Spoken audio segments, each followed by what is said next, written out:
4,10,000 मतदार हे पुरंदर हवेलीमध्ये त्या ठिकाणी आहेत, जे नव्याने नोंदणी त्या ठिकाणी निवडणूक आयोगाच्या समोरून आम्हालाही सर्वांना त्या ठिकाणी कळाली आहे। आणि खरं म्हणजे 32,000 जर बोगस आहेत नोंदणी, तर त्या ठिकाणी ते त्यांनी प्रूव्ह करून दाखवावं। केवळ बाष्पळ गप्पा मारणे, 4.5 वर्ष जो माणूस ज्याला 10 वर्ष त्या ठिकाणी लोकप्रतिनिधी म्हणून पुरंदर हवेलीच्या जनतेने पाठवलं, तो 4.5 वर्ष त्या ठिकाणी मतदारसंघामध्ये आला नाही आणि आज येऊन जर अशा प्रकारचे बाष्पळ गप्पा मारत असेल तर हे त्याच्यासारखं दुर्दैव दुसरं कुठलंच नाहीये। खरं म्हणजे हास्यास्पद अशा प्रकारची गोष्ट आहे। 2014ला सुद्धा पुन्हा लोकसभेच्या वेळेस असाच आरोप केला होता आणि त्याची खातरजमाई आपण सगळ्यांनी त्या ठिकाणी केली होती। हे केवळ आहे ना, म्हणजे आता पराजय दिसतोय। सर्वसामान्य माणसांना माहिती आहे की कोरोनाच्या काळात सुद्धा हे गायब होते आणि गेली 4.5 वर्ष गायब होते आणि निवडणूक आल्यानंतर त्या ठिकाणी उगवायचं काम यांनी केलेलं आहे। त्यामुळे ही केवळ बाष्पळ गप्पा आहेत। आणि मला एक गोष्ट सांगायची आहे, आज ज्या महायुतीबरोबर आपण आज लोक म्हणतात की निवडणूक आयोग पण तुमचा आहे, सरकार पण तुमचं आहे, तुम्ही तर म्हणता की मुख्यमंत्रीच तुम्ही केलंय आणि मुख्यमंत्र्यांच्या कानामध्ये तुम्ही सांगितलंय, तर काढा, होऊ द्या खऱ्याचं खरं आणि खोट्याचं खोटं ना। अशा बाष्पळ गप्पा मारण्यापेक्षा द्या पत्र आणि होऊ द्या।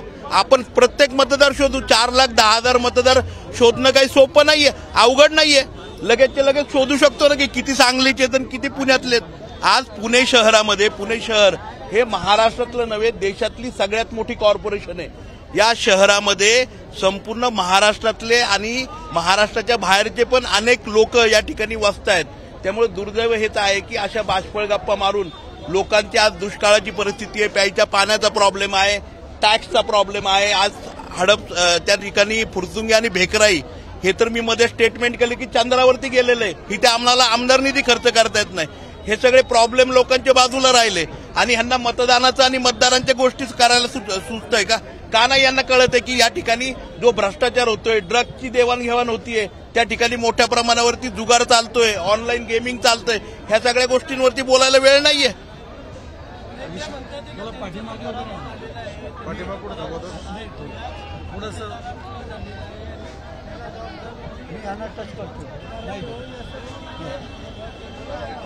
मला 4.5 वर्ष त्यांच्या पराभवाची मीमांसा करायला लागली त्यांनी पराभव का झाला?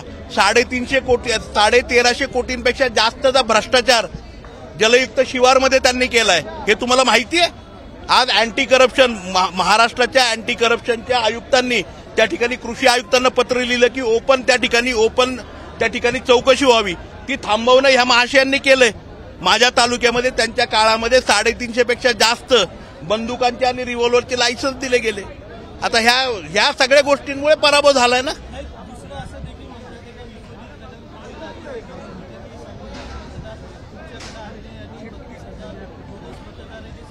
शोधून काढा ना, द्या आम्हालाही कळू द्यात।